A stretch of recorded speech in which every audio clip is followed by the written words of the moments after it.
He was a homeless man sitting quietly on the sidewalk. She was a wealthy, heartbroken woman, desperate to prove herself to her judgmental family. When Vivian asked Caleb to pretend to be her fiancé, neither expected it to change their lives forever. But behind Caleb's rough appearance hid a billionaire with a shattered past and dangerous enemies watching. Lies turned into truth. Pretend love became real, and a secret confession could destroy everything or set them free. Where are you watching from? Let us know in the comments, and don't forget to subscribe for more powerful love stories full of twists and redemption. The chandelier above the Hartley estate's grand living room sparkled with golden light, casting reflections across the glossy marble floor. Everything about the place screamed wealth. The fresh-cut lilies by the window, the velvet drapes imported from Italy, the antique furniture handpicked from auctions across Europe. Yet despite the elegance, Vivian Hartley sat still, almost frozen, on the edge of a silk-cushioned chair, her eyes dull as they hovered over the glowing screen of her phone. She had just returned from her cousin Scarlett's engagement party, a lavish, noisy affair where champagne flowed like water and every finger seemed to sparkle with diamonds. Every guest was paired, arms intertwined, smiles choreographed for photos. Everyone had someone. Except her. Vivian exhaled slowly, as though trying to release the tension gripping her spine. She didn't care much for society's expectations, or at least that's what she always told herself. She had built a life from scratch, a boutique consulting firm with high-profile clients, a penthouse overlooking the Sound, and a bank account that could make most people blink twice. But as she scrolled through the endless photos of Scarlett grinning beside her fiancé, Vivian felt something she hated admitting: loneliness. Suddenly, the stillness shattered. "Still single, sis?" The voice rang out like a slap, smug and theatrical. Vivian didn't need to look up to know who it was. Scarlett. She sauntered into the room in her designer heels, her crimson dress hugging every curve like a second skin.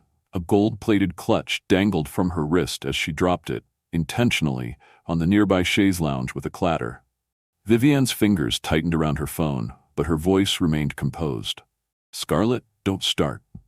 "Oh, come on," Scarlett drawled, arching a perfectly manicured brow. "It's just funny. You're older than me, you're richer than me, but still no ring?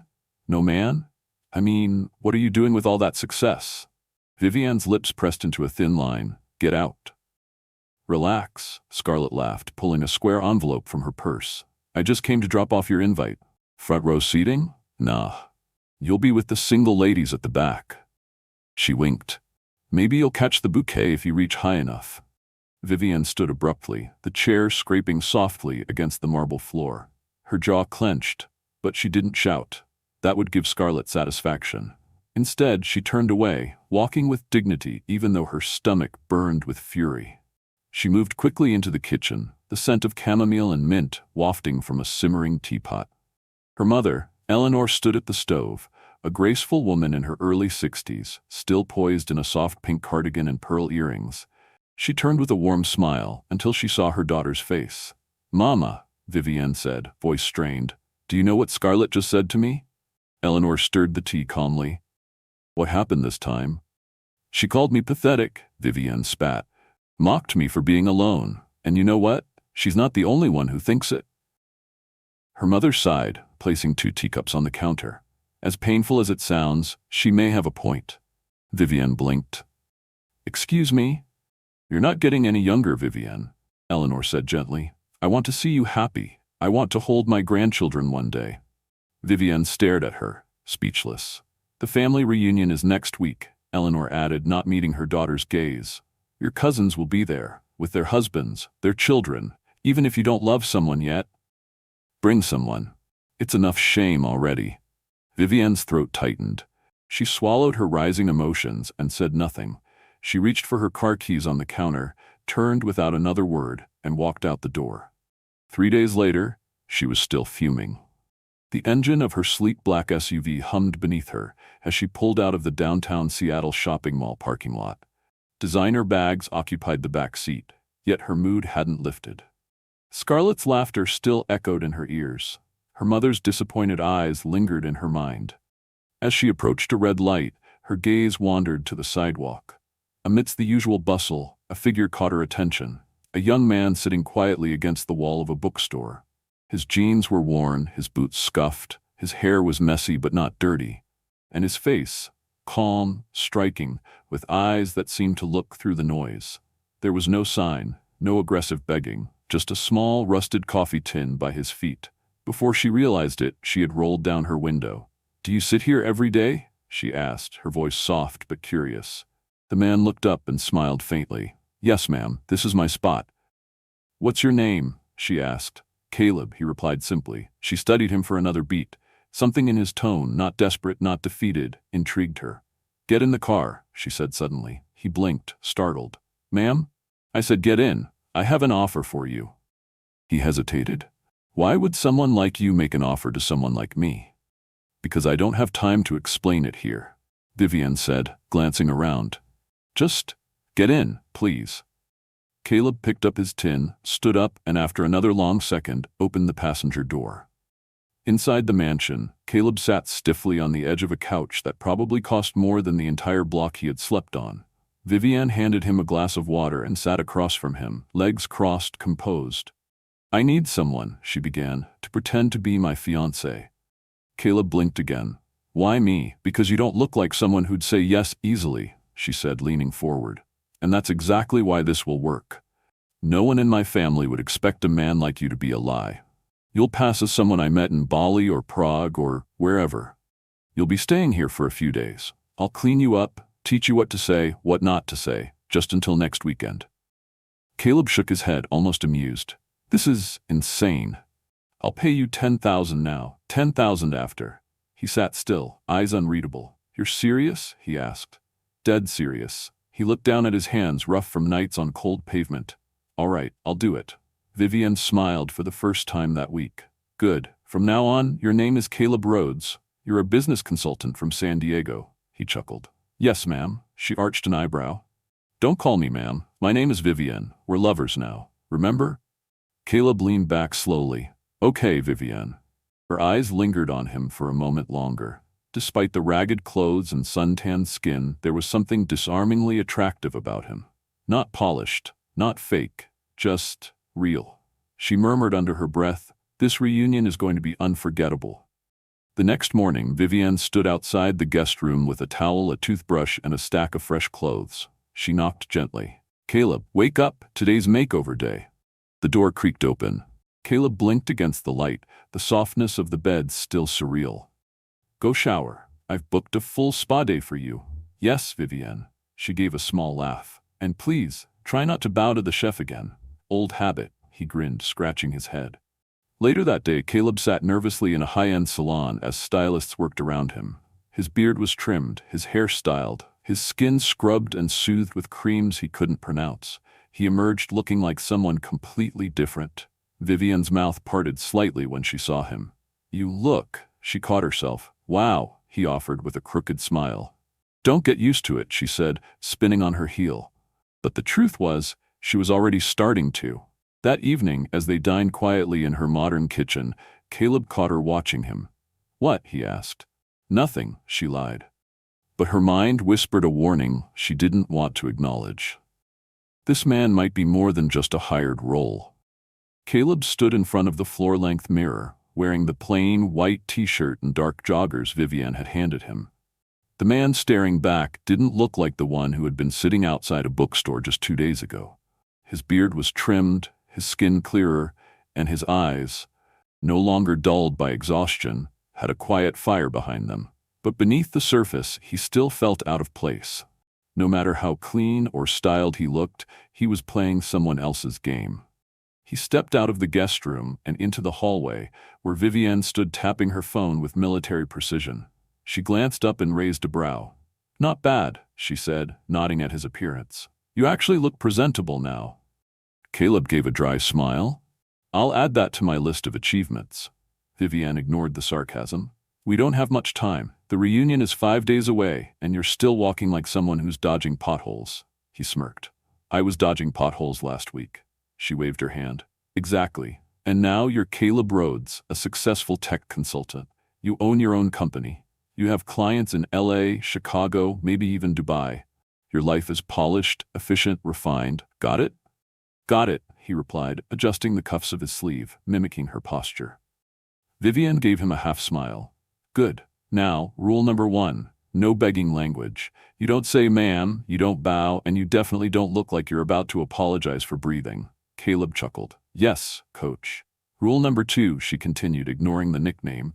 You own a company called Rhodes Analytics. It's a boutique tech firm. You help startups with digital infrastructure, scaling, and strategy. Sounds impressive, he said. It should. I spent 2 hours last night building you a fake LinkedIn. He blinked. You're thorough. I'm desperate, she corrected. And if you slip, I'm doomed. No pressure then.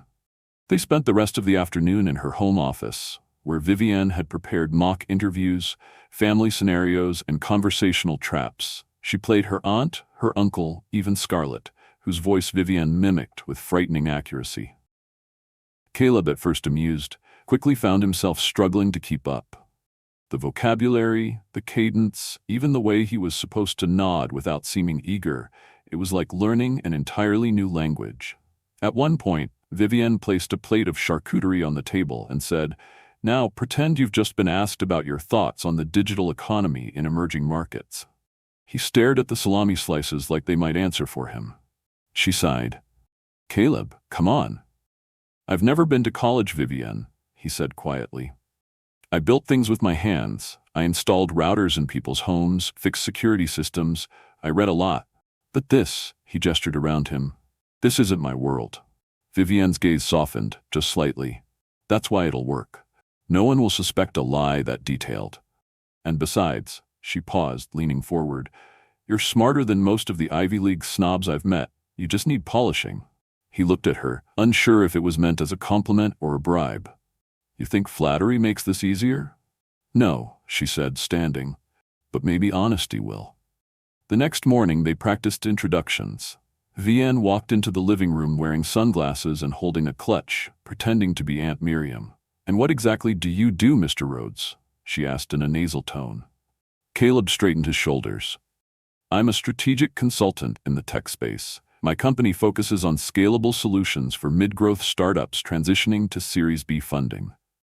Vivienne blinked. "Where did you learn that?" "I read your notes," he replied, smirking. "Twice." "Well," she said, fighting a grin, "you might be dangerous after all." They spent the next 3 days in intense training. Vivienne took him to high-end cafes and forced him to order complex drinks without hesitation. She had him walk laps around her garden in expensive loafers until his stride lost its street-born wariness. She even made him watch interviews of CEOs and mimic their tone. Calm, deliberate, confident. At night, they often sat in the sunroom with tea, exhausted but strangely content. On the 4th night, Vivienne brought out a silver box. Inside are your accessories: watch, cufflinks, wallet with a fake business card, even a Mont Blanc pen. Caleb opened it carefully. "You really went all in." Vivienne's voice was quieter now. "I don't like losing, especially not to people like Scarlett." He looked at her, studying the faint shadows under her eyes. "Is this really about proving her wrong?" She was silent for a moment, then spoke without looking at him. "Partly, but it's more than that." He waited. "I've spent so many years building everything they said a woman shouldn't: a business, independence, freedom. And yet, all they care about is whether I'm someone's wife." He watched her carefully. "That doesn't mean you have to prove anything."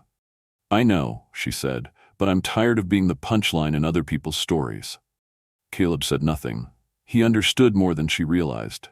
She stood abruptly. "Tomorrow, we rehearse everything one last time. Dress rehearsal, suit up, hair perfect. I want to see the man they'll meet." "Yes, ma'am," he teased. She pointed a finger at him. "Say it again, and I'll teach you how to iron silk shirts." Caleb held up both hands. Noted. The next morning, the sun poured through the tall windows of the guest wing.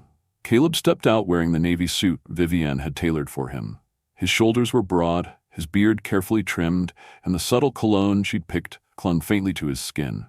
Vivienne stood at the base of the stairs, arms crossed, waiting.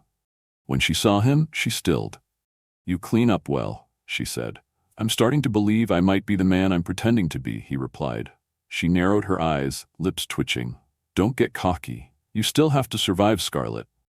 Oh, I've been practicing my smug smile. Perfect, you'll need it. That afternoon, they sat in her study for final prep. Vivian handed him a stack of flashcards. Quick round, go. Your name? Caleb Rhodes. From? San Diego. I travel between there and Seattle now. How did we meet? At a tech conference in Lisbon, I spilled espresso on your tablet. First date? Walked around the Douro River. You ordered the wrong wine, pretended it was what you wanted. Vivian laughed softly. You remembered the wine bit? I liked that story. She looked at him longer than necessary. Me too. There was a pause. Something hung in the air between them, electric and tender. But then her phone buzzed. She picked it up and frowned. My mother, probably to remind me to bring a +1. She answered, tone casual. Yes, Mom, we'll be there. And no, I'm not coming alone. After she hung up, Caleb tilted his head. Are you ready? Vivian didn't answer right away. Instead, she stepped forward and fixed the collar of his suit. Her fingers lingered for a second.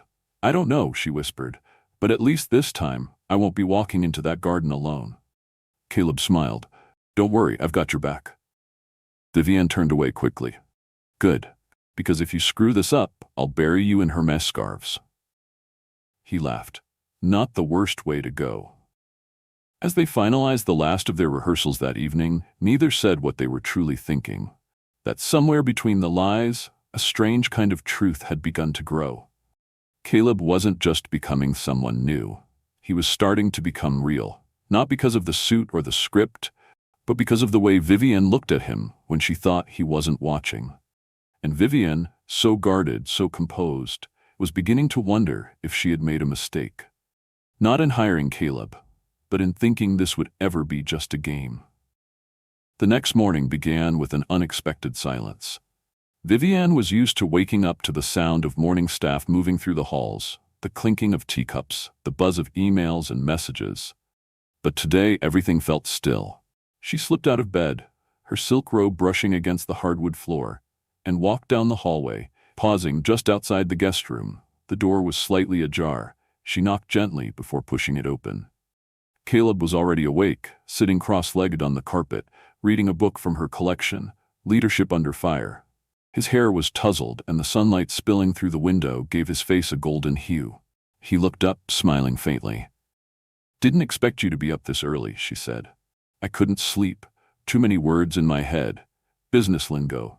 Family trivia. The exact location of the wine cellar at your uncle's estate. She crossed her arms, amused. Nervous? I'd be lying if I said no. She tossed him a gray button-down shirt. Get dressed. It's time we put everything to the test. And today, we're not rehearsing in this house. Caleb stood, stretching. Field trip? You could call it that, Vivian replied, turning on her heel.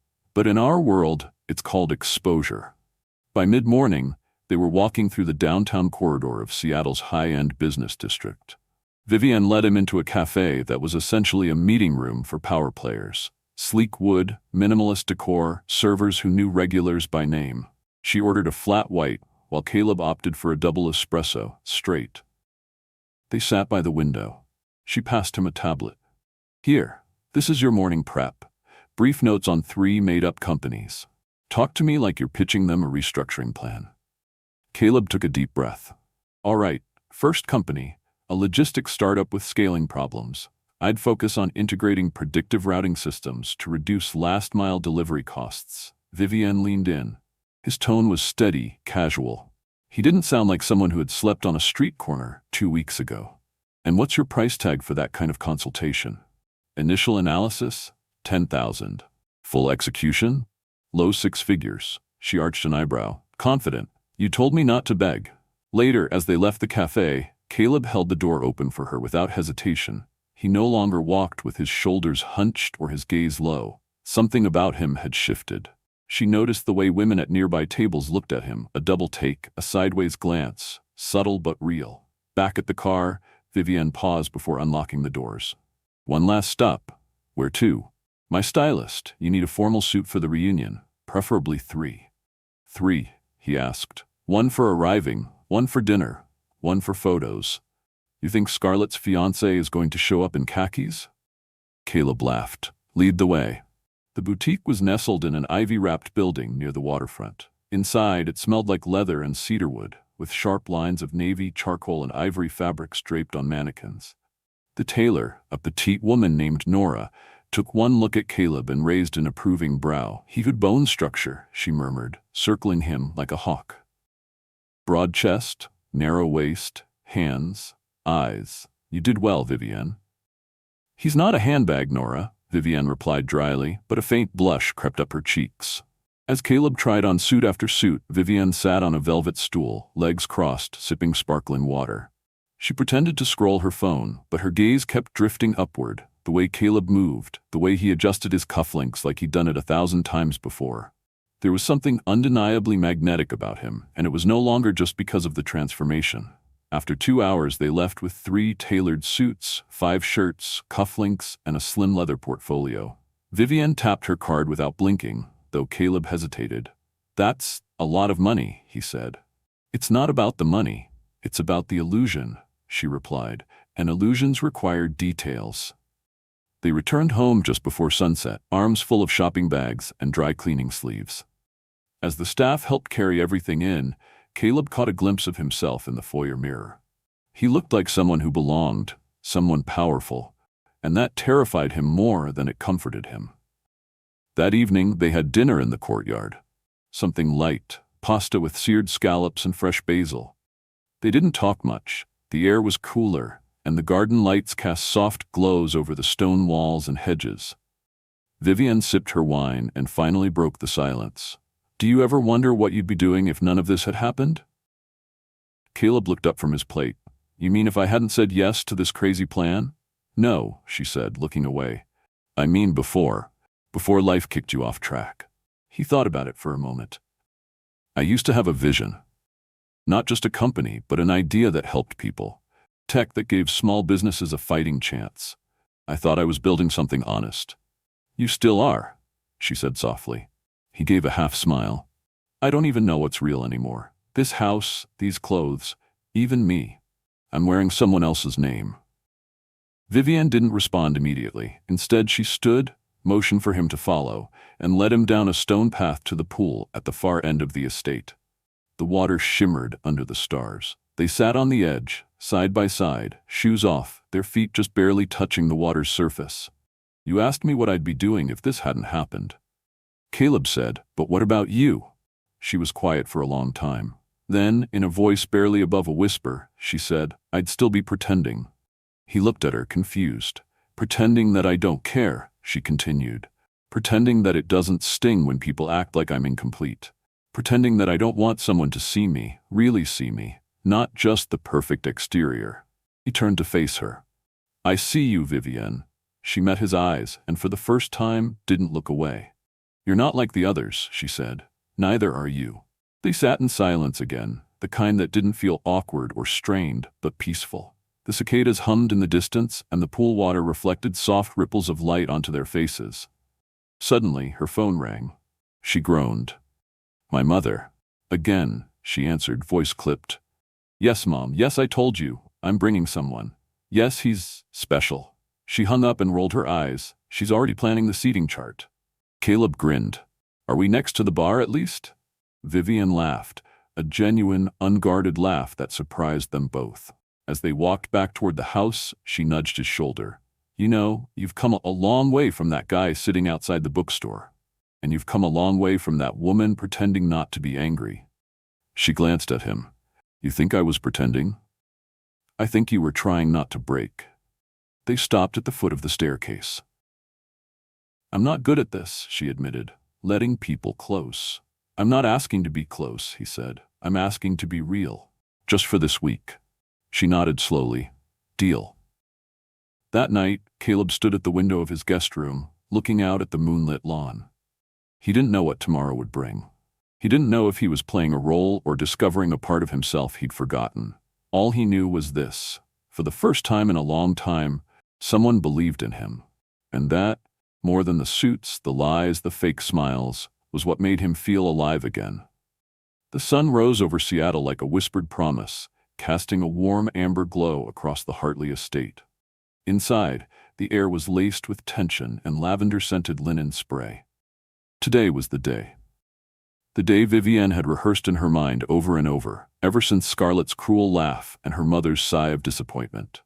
She stood in front of her vanity, brushing her hair slowly, deliberately, trying to match the calm expression in the mirror with the storm quietly gathering beneath her skin. Caleb, dressed in a crisp white shirt and navy slacks, walked past her room and paused. "You ready?" he asked, voice calm but his eyes searching. Vivienne glanced over her shoulder. "Almost. You?" He smirked. "I've recited our backstory to myself so many times, I might actually start believing I'm a tech god from San Diego." She chuckled, then turned back to the mirror, adjusting the delicate gold clasp on her bracelet.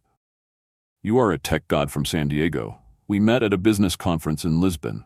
You impressed me with your pitch on scalable AI. We had dinner by the river. I spilled wine on your blazer. You still forgave me." He leaned against the doorway, folding his arms. "And the rest, as they say, is fictional history." Vivienne stood, smoothing down her cream-colored dress. It was elegant, understated, and a little more romantic than her usual style. She grabbed her handbag, then faced him fully. "Let's make this count." They descended the grand staircase together, side by side, like a real couple stepping into a life already written. Outside, the car was waiting, a sleek black vehicle gleaming in the morning sun. The chauffeur opened the door, and Caleb offered his hand to Vivienne without thinking. She paused, looked at him, and took it. The drive to the countryside estate took nearly an hour. As the city slipped away and winding roads replaced intersections, Vivienne found herself staring out the window, her fingers unconsciously tracing the edge of her clutch. Caleb, beside her, sat calmly, scanning the trees, the vineyards, the hills rolling under a bright sky. "Do you miss it?" she asked suddenly. "Miss what?" "The quiet, the simplicity." He thought for a moment. "Sometimes. But this, the view, the car, the woman dressed like a magazine cover? It's not bad either." She smiled, but didn't reply. Not because she had nothing to say, but because for the first time in a long time, she didn't need to fill the silence. As they pulled into the gravel driveway of the Hartley estate, the ancestral home where family reunions were tradition, the sight was nothing short of cinematic. Luxury cars lined the path like trophies. Laughter and clinking glasses drifted through the air. White tents bloomed across the manicured lawn. Chandeliers sparkled from the treetops, and waiters in black vests balanced trays of mimosas. It was a performance, and every guest was an actor. The moment Vivienne stepped out of the car, all eyes turned. She moved gracefully, but Caleb could sense the steel beneath her elegance. Her chin was lifted, her posture straight. She was ready to face them all. He exited next, adjusting his blazer with practiced ease. The sun hit him just right, illuminating his features, making him look like he belonged in a Forbes cover shoot. There was a beat of stunned silence as the crowd noticed them. Conversations paused. Cameras came out, not overtly, but discreetly. Fingers tapped shoulders. Who was that with Vivienne Hartley? Scarlett was mid-laugh with two older aunties when her voice faltered. Her eyes zeroed in on the couple approaching. "Is that Vivienne?" The aunt next to her narrowed her eyes. "And who's the man?" Vivienne walked confidently, her heels barely making a sound on the stone path. Caleb followed, every movement calm, grounded. Just as they reached the center of the crowd, Scarlett approached with a sugary smile stretched painfully across her face. "Vivienne," she cooed. "Long time no see." Vivienne smiled politely. "Scarlett." "And this is Caleb Rhodes," she replied smoothly. "My fiancé." Scarlett's expression twitched. "Fiancé? Since when?" Vivienne kept smiling. "Since Lisbon, but I thought it'd be more fun to surprise everyone in person." Caleb extended a hand. "Nice to meet you. You must be the famous Scarlett I've heard so much about." Scarlett blinked, then took his hand with a faltering smile. "Wow, congrats." "Thank you," Caleb said with genuine warmth. Scarlett glanced at Vivienne again, her eyes sharp. "I wish you told me earlier. I would have made room at the front table." Vivienne's smile didn't waver. "Don't worry, Caleb doesn't mind stealing the spotlight for a few hours." The rest of the afternoon played like a movie on autopilot. Caleb moved through the crowd with charm and grace. He shook hands with uncles, complimented the roast, talked business with the men around the cigar stand. He held Vivienne's umbrella when the sun became too strong. He picked a leaf from her hair when no one was looking. He spoke when needed, stayed quiet when wise. Vivian watched from across the garden as Caleb answered a question from her father.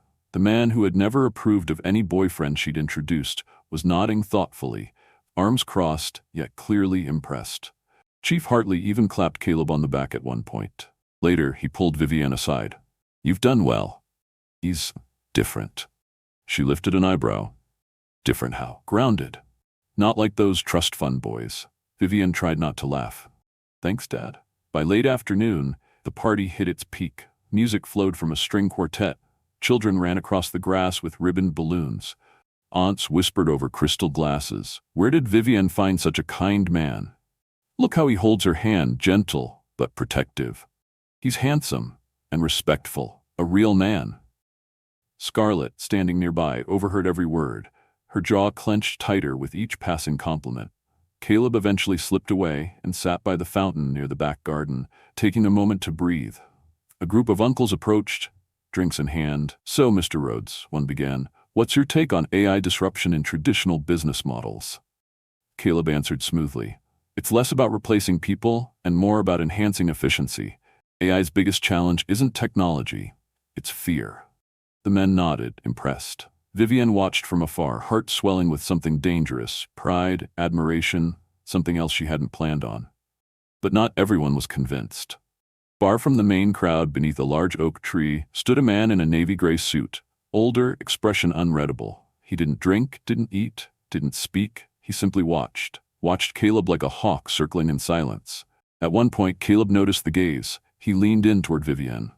"That man over there, in gray, he hasn't taken his eyes off me all afternoon." She glanced subtly. "Probably just curious." "Maybe," Caleb said, but something about it unsettled him. As dusk began to settle, families started to leave. Guests hugged. Laughter turned to polite goodbyes. Scarlett walked past without a word. Her silence, for once, was more satisfying than any insult. Vivian's mother hugged Caleb tightly. "You're welcome in this family, my son." He smiled. "Thank you, ma'am." Her father nodded approvingly. "Come by my study tomorrow. I'd like to talk." Man to man. As they drove away, the sky glowing with the last blush of evening, Vivian leaned back in her seat, exhaling deeply. "That," she said, "was the best family reunion I've ever attended." Caleb laughed. "Glad I didn't embarrass you." "You didn't," she said, turning to look at him. "You were perfect." He looked out the window, expression thoughtful. "You know, I think I owe you more than you owe me." She tilted her head. "How so?" "For seeing me as something more than what I was on the street." Vivian didn't respond. She didn't need to. That night, while the house settled into quiet and Vivian scrolled through photos from the reunion, Caleb stood in front of the mirror in his room, still dressed, tie loosened, hair tousled from wind and celebration. But he wasn't smiling. Because he couldn't stop thinking about that man in gray. And the feeling in his gut told him the past wasn't done with him yet. The air in Caleb's room that night was heavy with unease. He stood in front of the window, the curtains drawn back just enough for him to peek outside. The estate grounds were silent now, the white tents empty, the champagne flutes cleared away, the laughter long faded. But his mind was anything but still. That man, the one in the gray suit. He hadn't spoken, hadn't mingled. He had just stood there, watching. Watching Caleb, and only Caleb. He had tried to shake it off on the ride home, tried to dismiss it as paranoia. But the way that man's gaze had pierced through the crowd, as if stripping away every layer of his disguise, that wasn't the look of a curious guest. It was the look of someone who knew. And worse, someone who wanted Caleb to know they knew. A soft knock on his door made him turn sharply. It was one of the maids, a quiet older woman who rarely spoke unless spoken to. She stepped in with a small cream envelope in her hand. "Sir," she said softly, "this was left for you." No name, just this. He took the envelope slowly. "Did you see who left it?" She shook her head. "I only found it on the front gate intercom box, just before locking up for the night." He waited for her to leave before he opened it. The paper inside was thin, folded once. No greeting, no signature, only one line. "I know who you are, Mr. Billionaire. Stop hiding." Caleb's hands trembled. He read the sentence 3 times, then looked up, as if expecting someone to be standing in the corner of the room. But he was alone. He walked to the hallway, checked down both ends. Nothing. The house was quiet. Too quiet. He shut the door, locked it, and leaned back against it, heart pounding. The past he had tried so hard to bury was clawing its way back to the surface. He sat at the edge of the bed, holding the note in his lap. The name Mr. Billionaire hadn't touched his ears in nearly 2 years. Not since the headlines turned him from a tech visionary into a scandal-ridden fraud. Not since the betrayal that burned through everything he'd built. His company, his name, his dignity. 2 years ago, Caleb Rhodes had been one of the most promising minds in the startup world. Thrive Inc. was a tech darling, lauded for its innovative data infrastructure model and smart city integration systems. He had co-founded it with his best friend, Jacob Vance. They were college roommates, business partners, and inseparable. Or so Caleb thought. It wasn't until a year into their rapid rise that Caleb discovered strange transactions, hidden accounts, licensing deals he hadn't signed off on. When he confronted Jacob, things spiraled. Days later, Caleb's name was all over the news, accused of laundering money through shell companies. The FBI raided his apartment, his accounts were frozen, his co-founder vanished. By the time he cleared the first wave of legal scrutiny, the damage was done. Investors pulled out. His father died of a sudden stroke, humiliated. His mother fell into depression, his world shattered. With no resources left, no home, no allies, Caleb disappeared. And now, someone had found him. He folded the note, tucked it beneath the mattress, and lay back. But sleep never came. His eyes stayed open until the first light of morning. At breakfast, Vivienne was cheerful, humming softly as she poured herself coffee and flipped through her tablet. Caleb sat across from her, trying to act normal, but the weight in his chest hadn't lessened. "You okay?" she asked, sipping. "Didn't sleep well," he replied. She looked up, brows knitting. "Nerves? Or something else?" He forced a smile. "Just nerves." She watched him for a moment longer than usual, then went back to scrolling. He was relieved she didn't push, but her intuition had clearly been triggered. They spent the day out together, running errands, visiting a client Vivienne was mentoring, even catching a late lunch at a rooftop bistro. Caleb laughed at all the right moments, nodded when appropriate, but his mind remained elsewhere. He scanned the crowd constantly, checked his phone every few minutes, watched the sidewalks. He didn't see the man in gray again, but he felt his presence like a shadow pressing against his back. That evening, when Vivienne excused herself to take a call upstairs, Caleb returned to the guest room and pulled out a small black pouch from the bottom of his duffel bag. Inside was a phone, old, scuffed, barely functioning. He hadn't used it in months. It had no SIM card, only Wi-Fi access. He connected to the estate's network, held his breath, and tapped a familiar contact number. The line rang twice. Then a voice, low and amused. Well, you finally called." Caleb froze. "I was at the reunion," the voice continued. "You looked well, Caleb, but you can't hide forever." "Who are you?" Caleb asked, his voice like steel. "Someone who knows, someone who remembers. Just know your past is knocking." The line went dead. Caleb stared at the screen. His fingers hovered above the call button again, but he didn't redial. The voice hadn't been Jacob's. That much he knew. But whoever it was, they weren't bluffing. He stood by the window, the note from last night now on the desk beside him, and pressed his forehead to the glass. Outside, the wind rustled through the trees like whispers in code. Unbeknownst to him, Vivienne stood in the hallway, just beyond the door. She had returned from her call early, and she had heard everything. She didn't knock, she didn't confront him, not yet. Instead, that night, she lay in bed staring at the ceiling, questions spinning through her mind. Who really was Caleb Rhodes? The next morning, he was already in the kitchen when she came down. He poured her coffee before she could ask.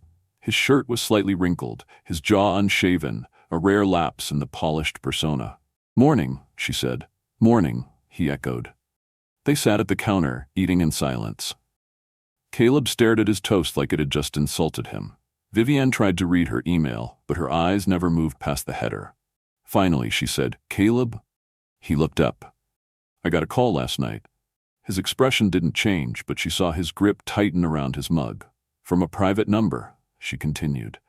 "A man. He said, 'You're not who you say you are.'" Caleb said nothing. "He told me to ask you about a company called Thrive, about how you lost everything." The silence stretched so long she began to regret saying anything. Then Caleb placed his cup down and stood. "I never wanted to lie to you." "Then don't," she said softly. He turned toward her. His face was tight, controlled, but his eyes betrayed him. "My name is Caleb Rhodes, but not the one I told you about. I used to be the CEO of Thrive Inc. We built tech that helped cities function smarter. I had a co-founder, Jacob, my best friend. He used me, framed me. And when the truth came out, I had already lost everything. My money, my reputation, my family." Vivienne sat frozen. "I've been sleeping on sidewalks, eating from soup kitchens. I didn't take your offer because I wanted your money," he continued, voice cracking. "I took it because it was the first time in 2 years someone looked at me like I was worth something." She stood slowly, eyes wide with emotion. "Why didn't you tell me?" "Because I didn't want you to pity me, and I didn't want my past to ruin your plan." "It wasn't a plan anymore," she whispered. "You became real." He looked at her, lost for words. "I don't care what they say. I don't care who you were. I care about who you are now." Just then, a loud crash shattered the moment. Glass exploded across the floor as a stone slammed through the dining room window. Both ducked instinctively. Vivienne screamed. Caleb grabbed her, shielding her with his arms. A note was tied to the rock. Caleb unwrapped it slowly, blood rushing through his ears. "You can't hide forever, Caleb Rhodes. We're coming for you." Vivienne's eyes met his. Fear rippled through her chest. "What is this?" she whispered. "My past," he said, breathless. "And it's back with a vengeance." The house was no longer a sanctuary. After the rock shattered the window and the threatening note was read, everything shifted. The illusion of control, the carefully curated story they had constructed, crumbled in an instant. Shards of glass had been swept away, but the fear they carried remained scattered, embedded in every silence that followed. Vivienne had never seen Caleb like that before. Not in the rehearsed calm he carried at the reunion, not in the vulnerable honesty he'd shown the night before. This was different. There was something haunted in the way he moved now. Every glance over his shoulder a silent calculation. She could feel the weight of it even as she sat across from him at the breakfast table the next morning, the sun pouring in like nothing had changed. He barely touched his food. She barely touched hers. "I called someone this morning," she finally said, stirring her coffee, though it had long gone cold. Caleb looked up, slow and wary. "Hell, an old friend. She's in cybersecurity. I didn't tell her anything specific. Just asked her to look into any mentions of your name, recent leaks, anything strange on the dark web." Caleb exhaled, rubbing his temples. "I should have known it wouldn't stay buried." "Buried things don't stay buried if someone's out there digging," she said quietly. He nodded. "I think I know who's holding the shovel." Vivienne waited. After everything blew up, there were rumors that Jacob, my ex-partner, had gotten into some shady business. Laundering, offshore accounts, even connections to cartels. I never had proof, and I couldn't go after him without a legal team. He used my name, my company, to open shell corporations. Then he vanished. "Do you think this threat, this note, came from him?" she asked. "No," Caleb said, shaking his head. "Jacob wouldn't be that sloppy. And besides, last I heard, he was in Dubai, hiding under a fake identity. But the people he worked with, the ones who profited from the fall of Thrive, they might want me to stay silent or disappear." Vivienne stood and began pacing the room, trying to assemble her thoughts. "We need to go to the authorities." "With what?" Caleb replied. "A rock and a note? No fingerprints, no faces, no witnesses. And if I come forward now, the media will devour it. Disgraced CEO resurfaces during fake engagement. It'll ruin you. It'll bury me again." She stopped, turning to face him. "You're already buried, Caleb. You just finally started to crawl out. You can't run now." He looked away. Later that day, Vivienne received a call from a private number. She answered with hesitation. "Vivienne Hartley?" the voice said. It was male, deep, slightly hoarse. "Yes. Who is this?" "I know who you're harboring. He's not safe. Neither are you." Her breath hitched. "What do you want?" "To remind you that silence is your safest choice. Dig deeper, and you both fall." The line went dead. She stared at her phone for a long time before putting it down. Her hands were shaking. That evening, she found Caleb outside in the garden, sitting on the low stone wall near the roses. He didn't turn when he heard her approach, but she sat beside him without saying a word for several minutes. "Someone called me," she finally said. "Told me I'm not safe either." Caleb's jaw tightened. "I'm sorry." "You keep saying that," she said, voice trembling. "But what I need isn't an apology. It's the truth. All of it, no more pieces. He nodded, then inhaled sharply, as though pulling the pain out with the air. My real name is Caleb Jeremiah Rhodes. I was born in Santa Clara, raised by 2 public school teachers. I built my first program when I was 14. By 25, I had launched Thrive with Jacob. He was charming, smarter in some ways, but greedy. While I focused on building something ethical, he focused on leveraging connections, many of which turned out to be dangerous. He paused, then continued. The money started coming in too fast. I saw contracts I never signed, accounts I didn't open. When I asked questions, I got lies, then silence. Next thing I knew, there was a federal raid on our offices. He was gone. I was left with the blame. And you just vanished? She asked. I had no choice. My name was poison. Investors cut ties. My apartment was seized. My mother had a stroke. My father died from the stress. Everything I loved was stripped away. Except my shame. Vivian's eyes filled, but she blinked the tears away. And all this time, I thought I was the one pretending. He looked at her then, his gaze raw. I never meant to pull you into this. But you did, she said. And now I have to decide whether I run or stand. He turned back to the sky. I don't expect you to stay. Well, she said, that makes 2 of us who are bad at expectations. Inside the house, the lights flickered. A moment later, the doorbell rang. They both froze. Vivian checked her watch. It was nearly 10 p.m. She stood slowly, motioned to Caleb to stay behind, and approached the door cautiously. 2 men in black suits stood at the entrance. One of them held a leather folder. Yes, she asked through the intercom. Miss Hartley, we represent the board of Rhodes Analytics. We'd like a moment of Mr. Rhodes's time. Her heart leapt into her throat. She unlocked the door and opened it just wide enough. How do I know who you are? She asked. The taller man held out a badge. My name is Fiancé. We've been looking for him for over a year. And now that Jacob Vance has been arrested, we need Mr. Rhodes to know the truth. Caleb stepped forward. I'm here. The men entered the living room and sat across from him and Vivian. Mr. Say opened the folder and placed several documents on the coffee table. Jacob Vance was arrested in Dubai last week, under an alias. His laptop was seized, along with hard drives and offshore banking records. Everything points to one conclusion. You, Caleb, were innocent. Caleb blinked, stunned.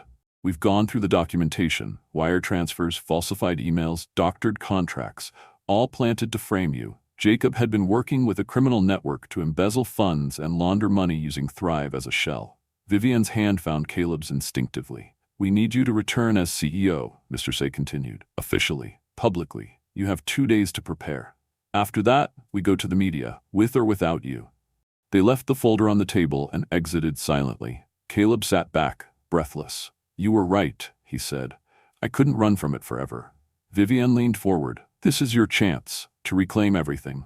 He looked at her, fear still flickering behind his eyes. If I go back, the press will swarm me. They'll dissect everything, especially the past 2 weeks. Us. You. I'm not scared of the truth, she said. He studied her. Then I need to tell it. All of it. That night, Caleb didn't sleep. He sat in the guest room, scrolling through the documents, tears occasionally stinging his eyes. There was proof now. Real, hard evidence. Redemption was finally within reach. But the cost of stepping back into the light terrified him. He glanced at the door, wondering if Vivian was awake. He wanted to knock, to ask her what to do, but something stopped him. Instead, he whispered to himself, do it for the man you used to be, the man who believed in justice. Do it for her. And with that, he made a decision. He would no longer be a ghost. He would no longer hide. 2 days later, the cameras were already set up when Caleb arrived at the downtown press hall. The air outside buzzed with static energy, the kind that hung heavy before a storm, or a reckoning. Inside, reporters murmured behind sleek tablets, camera flashes prepped, lenses cleaned, microphones angled with precision. The entire space felt like a courtroom where the jury was the public and the sentence could swing either way. Caleb stood at the side of the stage, adjusting the lapels of his navy suit. His fingers trembled slightly, but he kept his posture tall, his chin steady. He had trimmed his beard just an hour earlier. His shoes gleamed, but the weight in his chest hadn't lifted. Vivian stood with him, just behind the curtain, one hand resting gently on his back. You're ready, she whispered. He shook his head once, not in denial, but to shake the doubt away. I've rehearsed every word, Viv. But what if they still look at me and only see the scandal, the failure? Then speak louder, she said, and show them the man who outlasted it. Caleb turned to her. You always know what to say. I say what I believe, she said simply, and I believe in you. He gave her a small smile, touched her hand once more, then walked out into the light. The hush that fell over the room was instant. Cameras clicked to life, the hum of 1,000 thoughts buzzing just beneath the surface. For most of them, Caleb Rhodes was a name from a different time. A genius gone rogue, a fall from grace, a story that had become a cautionary tale. And yet here he stood, not broken, not hiding, but facing them head-on. He approached the podium, adjusted the mic, and exhaled. My name, he began, is Caleb Jeremiah Rhodes. Flash. 24 heads leaned in. 2 years ago, I was the co-founder and CEO of Thrive Inc., a tech startup that at its peak was one of the fastest-growing companies in smart infrastructure solutions. But then, everything changed. Flash.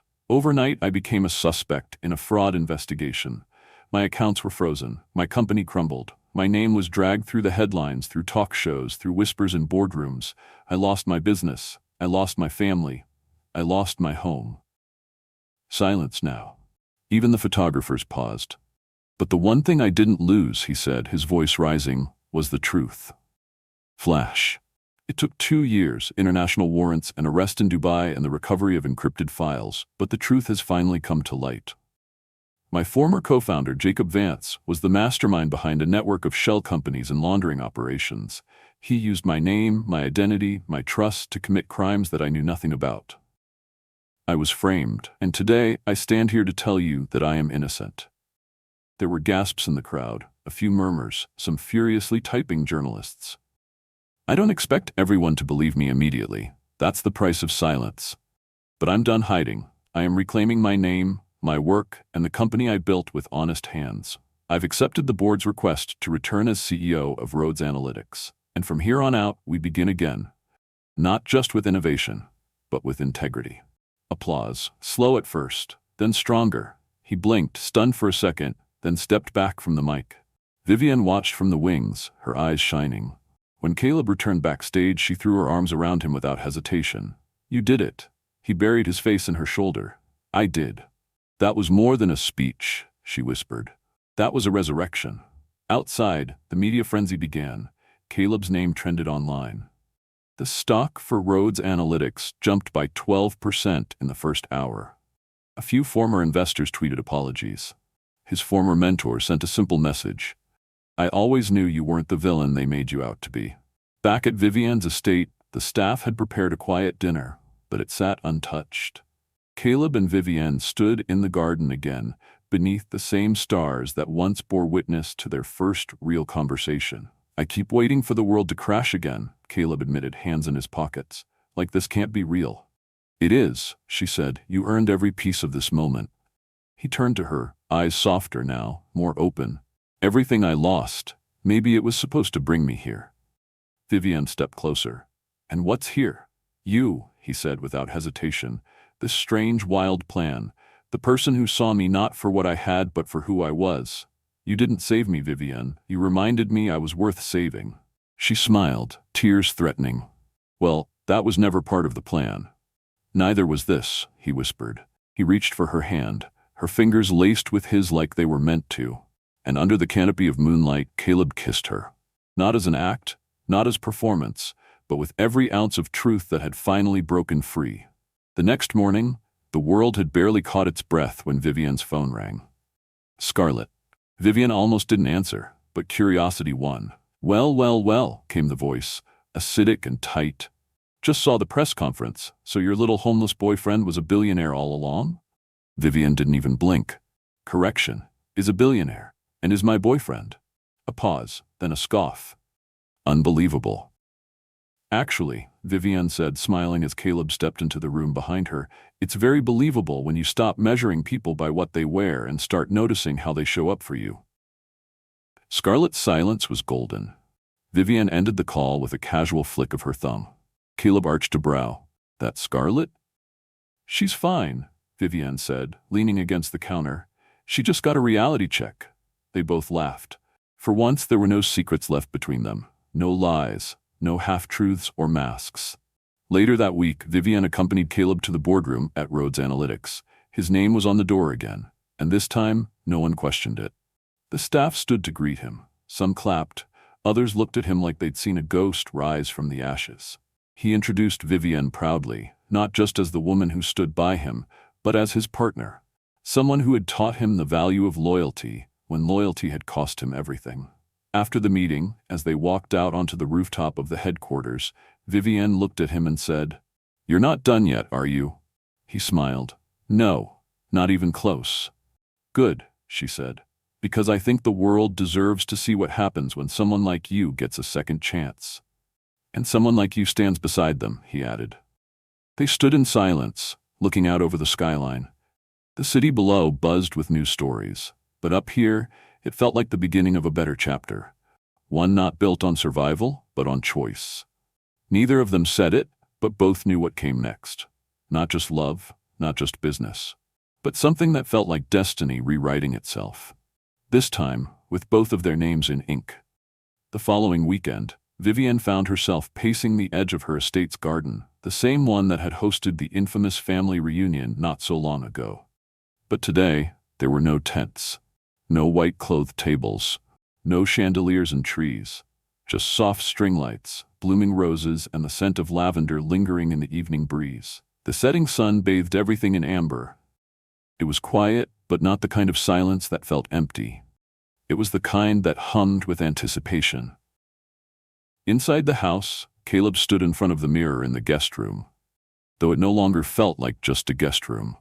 It was, in truth, a room that had become his. Not because of the tailored suits hanging in the closet or the books he'd placed on the nightstand, but because Vivian had stopped closing the door when she passed. Because she had started calling it his space without thinking. Because she had let him in, piece by piece. Tonight, he wasn't wearing a suit. No press conferences, no boardroom meetings. Just a simple navy button-down, sleeves rolled neatly at the elbows, jeans that actually fit, and a pair of leather shoes that had somehow become his favorite.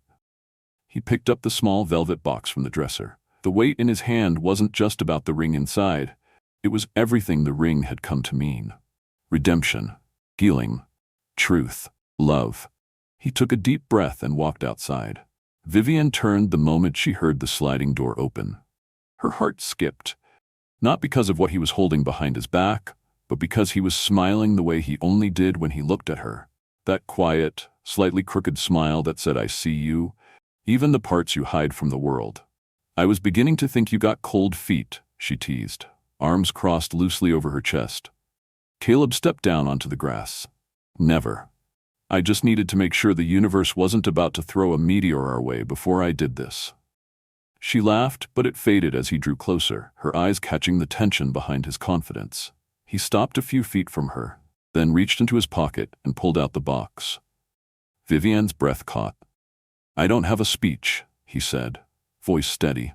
"I've already said everything I needed to say to the world, but not enough to you." He opened the box slowly, revealing a ring, simple, elegant, a single diamond flanked by two smaller stones. Not flashy, just perfect.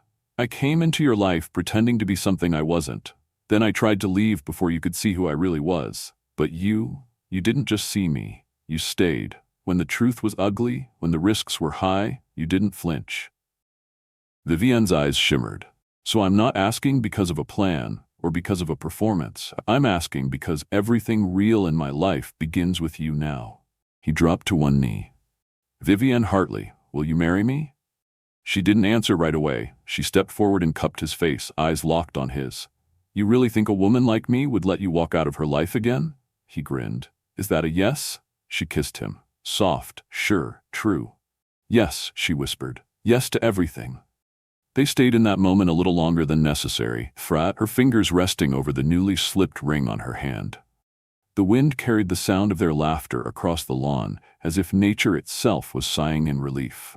But fate wasn't quite done with surprises. The next day, while Vivian was finalizing some calls with her event planner about a possible private engagement party, the intercom buzzed. A delivery driver. Ordinary enough. But when she opened the gate, It wasn't a florist or a caterer. It was a woman in her early 30s, dressed in business casual, holding a thick manila envelope. "Vivienne Hartley?" she asked. "Yes," Vivienne said cautiously. "I was asked to deliver this. In person. From Dubai." Vivienne took the envelope. "From who?" The woman gave a tight smile. "He didn't leave a name, just said you'd know." The woman turned and left before Vivienne could ask another question. Inside, Caleb watched as Vivienne entered the living room, her face unreadable. "What is it?" he asked. She handed him the envelope.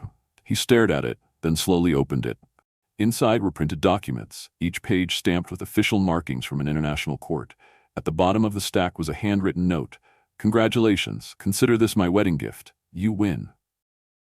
Caleb dropped into the nearest chair, stunned. "It's him, Jacob." Vivienne's eyes widened. "What is it?" He signed a full confession. "It's notarized, witnessed. He admitted everything." She knelt beside him. "Why would he?" "Because he knows it's over," Caleb whispered. "And maybe he finally saw what it means to lose everything." They sat there in silence, absorbing the enormity of it. Caleb no longer needed to fight for truth. It had finally been handed to him. Not as a weapon, but as a release. The weeks that followed moved quickly. They announced their engagement publicly. The news was met with curiosity, admiration, and yes, skepticism. But for the first time, neither of them cared. Vivienne's mother wept when she saw the ring. Her father simply said, "Took you long enough," then hugged Caleb like a son.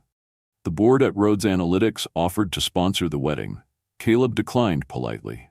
"Some things," he said, "should never feel like a business transaction." The ceremony was planned for the estate garden, where it had all started. But just 3 days before the wedding, a severe storm hit the region, flooding the property and leaving most of the setup ruined. Tents were torn, tables waterlogged, the floral arrangements destroyed. Vivienne stood in the middle of the chaos, soaked, trying to keep the event manager from bursting into tears. "It's okay," she kept saying. "We'll figure it out." Caleb arrived minutes later. One look at her, and he pulled her into his arms. "Let's not do this here," he said. "But we've spent weeks planning."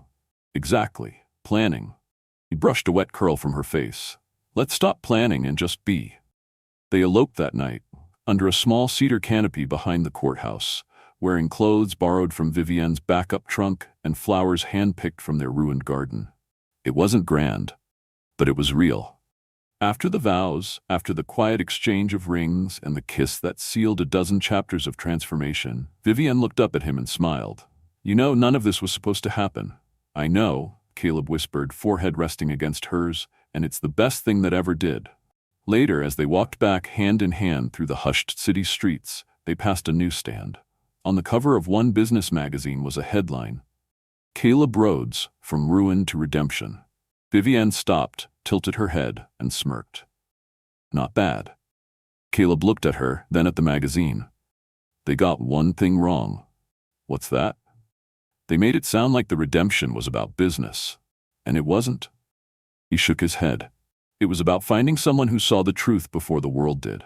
About falling in love with the woman who taught me that pretending is exhausting, but being seen is everything." She leaned in and kissed his cheek. "You really need to stop being so quotable." He smiled, slipping an arm around her. "You keep inspiring me. I'll keep delivering." And together they walked on, two people who had been broken, remade, and finally seen. In a world where appearances often matter more than substance, this story reminds us of one timeless truth. Authenticity is power. Caleb and Vivienne's journey began with a lie, a carefully crafted performance meant to impress others and protect fragile pride. But through every twist, setback, and an unexpected confession, what endured wasn't the illusion. It was the courage to be seen as they truly were. Caleb, once a man stripped of everything, discovered that healing doesn't begin with success or revenge. It begins when someone sees value in you, even when you feel worthless. Vivienne, proud and guarded, learned that strength isn't about keeping up appearances, but about choosing connection over control and trust over fear. Together, they proved that second chances aren't given. They're built. Not in grand gestures, but in quiet, brave moments of truth. And sometimes the greatest comeback isn't reclaiming a company or a reputation, it's reclaiming your sense of self. and allowing love to grow in the places you thought were too damaged. No matter where you're starting from or what the world thinks you've lost, your story isn't over. And sometimes life's most beautiful chapters begin with the words, "This wasn't supposed to happen." Where are you watching from? Let us know in the comments. And if this story touched your heart, don't forget to like, subscribe, and tap the notification bell so you won't miss the next powerful story. More love, redemption, and emotional journeys await you here on Tales of the Heart.